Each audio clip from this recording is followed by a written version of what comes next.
Jonathan e estamos hoje dando início a mais um estudo bíblico, certo? Sobre a série Epístola aos Romanos. Hoje trataremos sobre o capítulo 12 dessa epístola maravilhosa que nós viemos estudando ela até o presente momento, certo? E estamos aqui chegando perto do seu final. Hoje eu quero pedir a você novamente que deixe o seu like, se inscreva aí em nosso canal, aperte nesse botãozinho vermelho que tem aí abaixo. Gostaria também de agradecer aqui a Convenção Comeadeb, certo? Que nos deu a honra de fazermos parte dessa convenção e vamos sempre estarmos à disposição sempre que possível. Então, colocarei aí na tela sobre uma homenagem à nossa convenção lá em Barueri, São Paulo, sobre a presidência do nosso apóstolo Rogério Lima. Ok? Então, vamos dar início aqui a mais um estudo. Deixe o seu like, se inscreva em nosso canal, compartilhe, para que mais pessoas possam ouvir o Evangelho do primeiro século. Curta a nossa página no Instagram, que tem por nome Imisadev. Curta a nossa página no Twitter e no Facebook, que ambos têm por nome Pregador da Última Hora. E se inscreva em nosso canal, comente, compartilhe. A sua colaboração é muitíssimo importante para nós, certo? Então, vamos dar início aqui. Romanos, capítulo 12, a partir do versículo 1.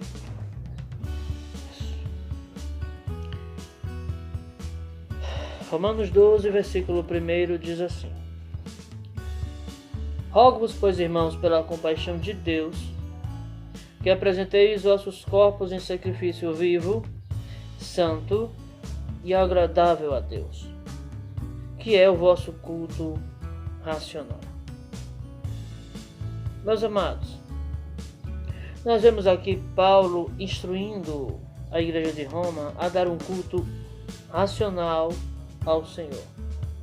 O que é um culto racional? Um culto que seja dentro da razão, da racionalidade humana. Ou seja, para darmos o culto perfeito ao Senhor, precisamos estar em nossas totais faculdades mentais, porque só assim nós daremos o culto perfeito ao Senhor. Veja mais o que é que o apóstolo Paulo ele vai dizer aqui. Mas assim, o que é esse culto racional? O culto racional não é o culto em que você roda, derrubando cadeiras, batendo com a mão nos irmãos, machucando o outro, agindo como um louco, gritando desesperadamente dentro da igreja. Isso não é culto racional.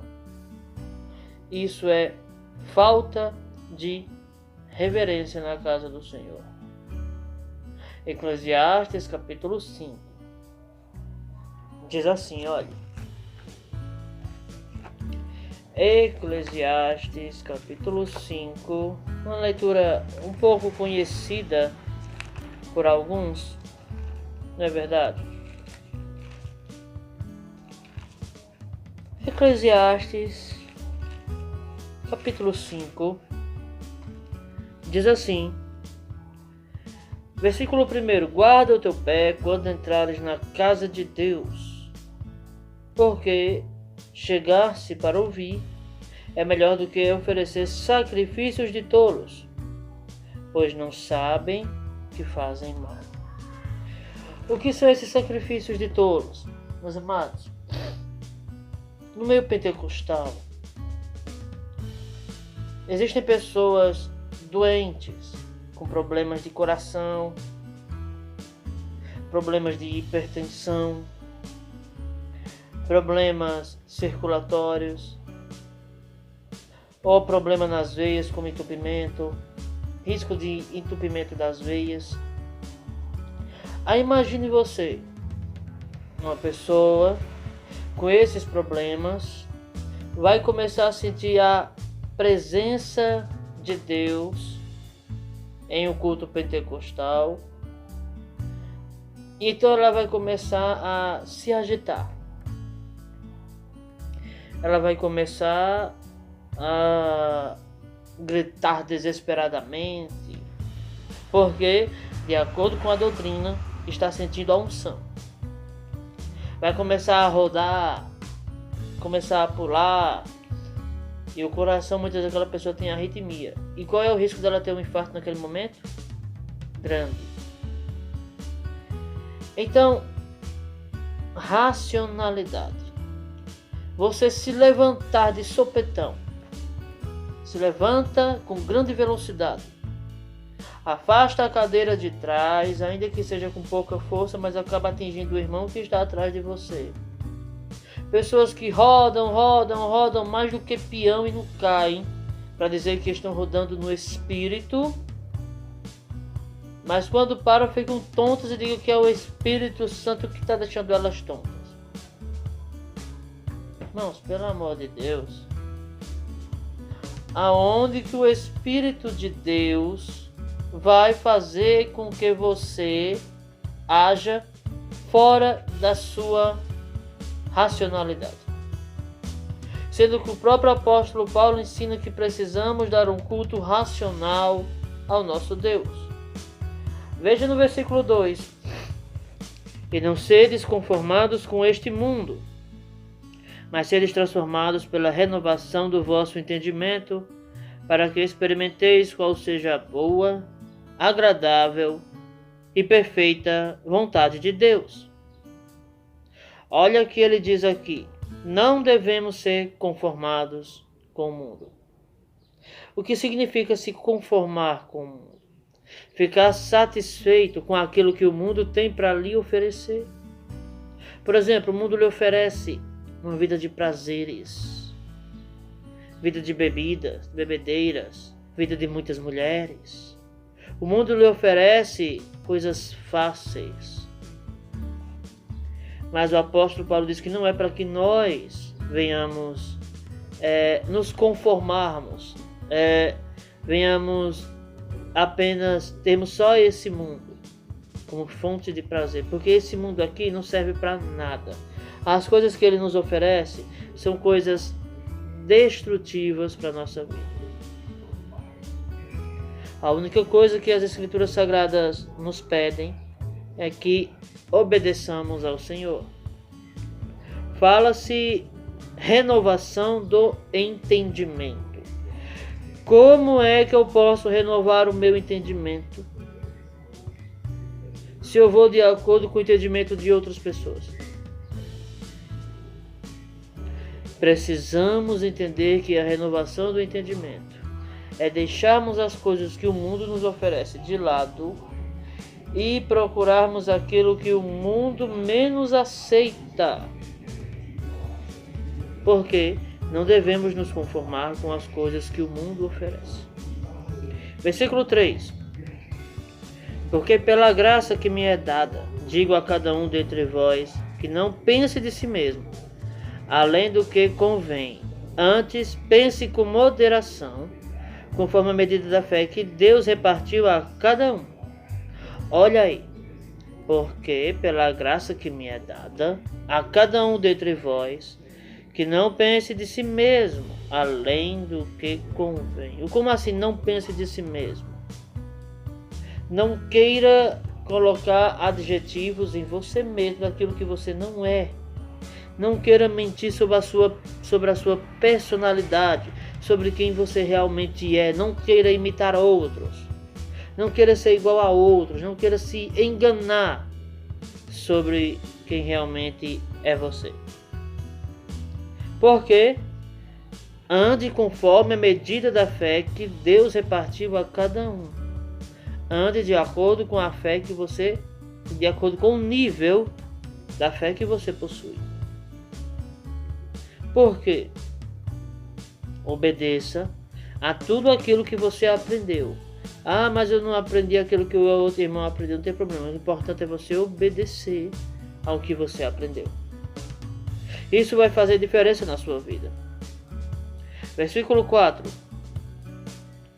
Porque assim como em um corpo temos muitos membros, nem todos os membros têm a mesma operação, assim nós que somos muitos, somos um só corpo em Cristo, mas individualmente somos membros uns dos outros. O apóstolo Paulo aqui ele fala o princípio de união.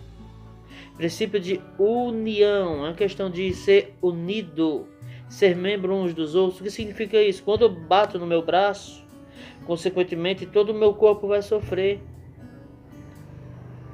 Ou se eu chegar a bater na minha perna, é natural que o meu outro braço vá lá e tente alisar um pouco para diminuir a dor.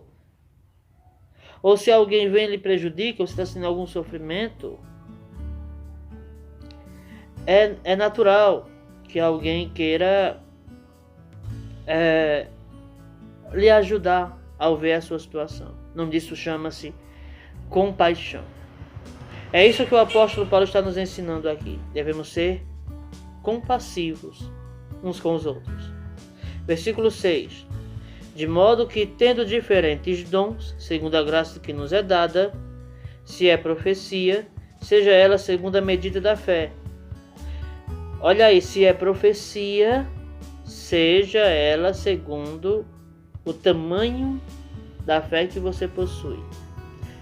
Se você profetiza, só profetize até onde você crer que seja possível acontecer. Não profetize além da sua fé. Isso vai fazer com que você tenha dúvidas. Isso vai fazer com que você se afaste da verdade, porque você vai estar agindo de uma maneira que você vai se enganar, tentar se auto-enganar para que Deus honre a sua palavra. Profetize de acordo com a sua fé. Vamos lá. Se é ministério, seja em ministrar. Se é ensinar, haja dedicação ao ensino. Ou o que exorta, use esse dom em exortar. O que reparte, faça-o com liberalidade. O que preside, com cuidado. O que exercita misericórdia, com alegria. O amor seja não fingido. Aborrecei o mal e apegai-vos ao bem.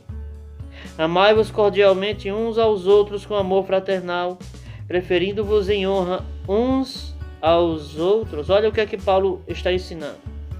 Ela está dizendo que não devemos amar os demais com amor mascarado, um amor fingido. O que é esse amor fingido?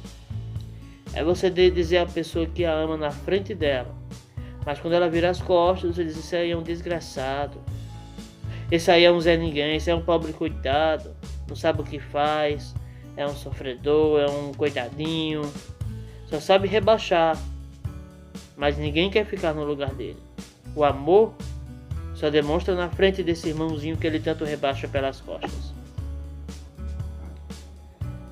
Olha o que aqui Paulo diz ainda no versículo 11. Não sejais vagarosos no cuidado. Sede fervorosos no espírito, servindo ao Senhor. O que significa ser vagaroso no cuidado? Você demorar a cuidar de alguém. Ou seja, demorar a fazer caridade. É isso que o apóstolo Paulo está dizendo. Não demore a fazer o bem. Faça o bem assim que possível.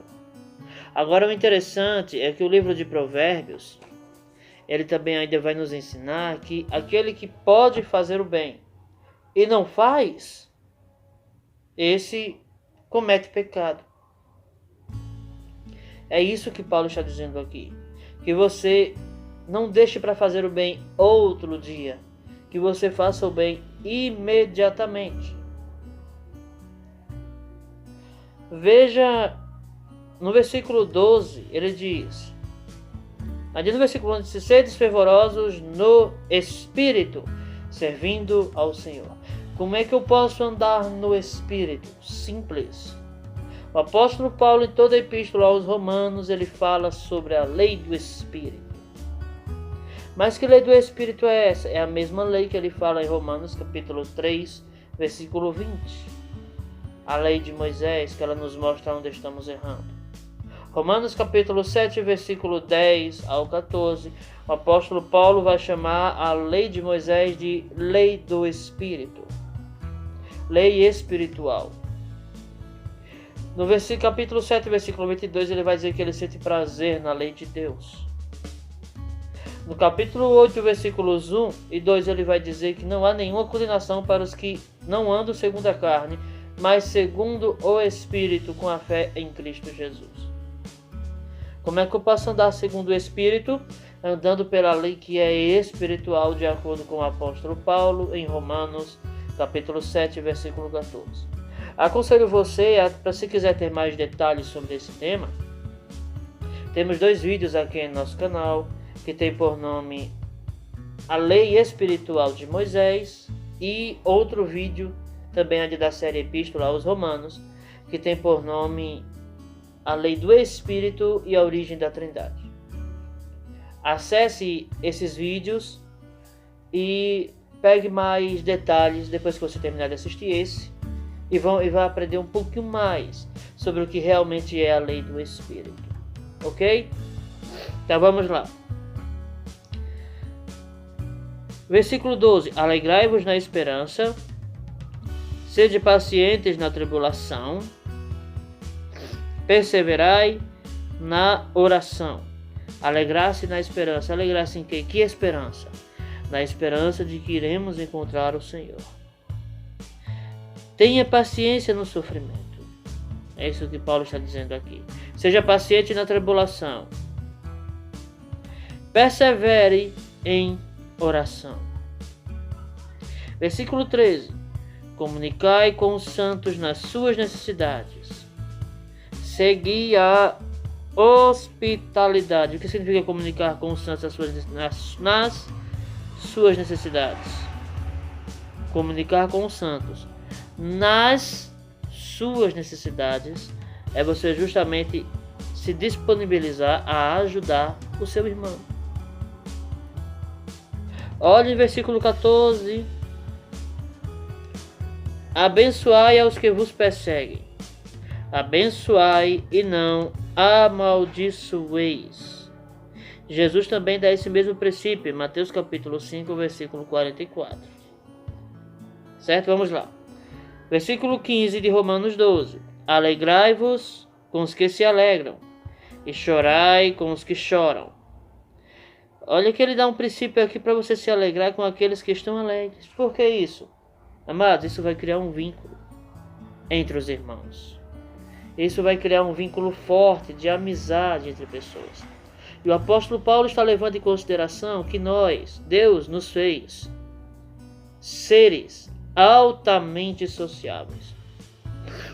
Qualquer pessoa que quiser encontrar essa sociabilidade que há no ser humano, ela vai estar se autodestruindo, porque vai estar em um estado depressivo e pode ter riscos até de morrer por causa disso.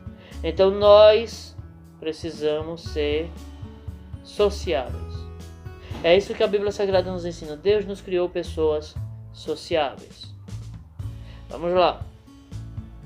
Sede unânimes entre vós. Não ambicioneis coisas altas. Olha aí. Sede unânimes entre vós. Ou seja, tenham sempre o mesmo pensamento. Não desejeis coisas altas, mas acomodai-vos às humildes. O que significa? Paulo está ensinando: não queira crescer demais. Procure ficar com aquilo que você conquistou. Porque aquele que quer crescer demais, ele vai sofrer demais. Você vai viver reclamando da vida. Porque quanto mais eu faço, menos eu consigo. Se conforme com o que você já conquistou, e Deus vai continuar lhe dando as coisas aos poucos. Mas tem pessoas que querem tudo imediatamente. Isso vai contra a própria vontade de Deus, através dos ensinos apostólicos. Olha que coisa interessante. A ninguém torneis mal por mal. Procurai as coisas honestas perante todos os homens. Então veja, o apóstolo Paulo, ele diz: a ninguém torneis mal por mal. Ou seja, não paga ninguém com a mesma moeda. Assim também é ensinado no livro de Provérbios, certo? Procurai as coisas honestas perante todos os homens. Haja sempre naquilo que é certo. Se for possível, quanto estiver em vós, tende paz com todos os homens. Ou seja, seja sempre unido com todos, sempre que possível. Ele diz: se for possível. Se não for, não tem problema. A culpa já não é sua. Ou seja, faça a sua parte para viver em união com os demais. Olha aqui. Não vos vingueis a vós mesmos, amados, mas dai lugar à ira, porque está escrito: minha é a vingança, eu recompensarei, diz o Senhor. Veja que o apóstolo Paulo, ele vai pegar um texto da Torá, em que ele vai ensinar que nós não devemos nos vingar, mas que deixe que o Senhor vá nos vingar. E qual é o texto que ele usa? Ele usa Deuteronômio, capítulo 32, versículo 35. Aí vamos lá. Versículo 20. Portanto, se o teu inimigo tiver fome, dá-lhe de comer. Se tiver sede, dá-lhe de beber, porque fazendo isto, amontoarás brasas de fogo sobre a sua cabeça. Amados, esse aqui é outro princípio que o apóstolo Paulo também ensina sobre o livro de Amós, capítulo 5, versículos 14 e 15. E ainda também o livro de Provérbios, capítulo 25, versículo 21 e 22. Então isso é algo assim que precisamos colocar em prática, porque é isso que o Senhor pede de nós. Aí no versículo 21, ele vai dizer assim: não te deixes vencer do mal, mas vence o mal com o bem. Como assim? Como posso fazer isso? Temos Davi como exemplo. Davi, ele tomou essa atitude. 1 Samuel, capítulo 24, versículo 17. E Provérbios, capítulo 17, versículo 13, também vai nos ensinar sobre isso. Amém? Terminamos aqui mais um estudo da palavra de Deus, Romanos, capítulo 12, sobre a santidade de Deus em nós. Então, deixa aí o seu like, se inscreve no nosso canal e compartilhe, para que mais e mais pessoas possam ouvir o Evangelho do primeiro século. Que Deus abençoe a todos em nome de Yeshua. Fique com Deus.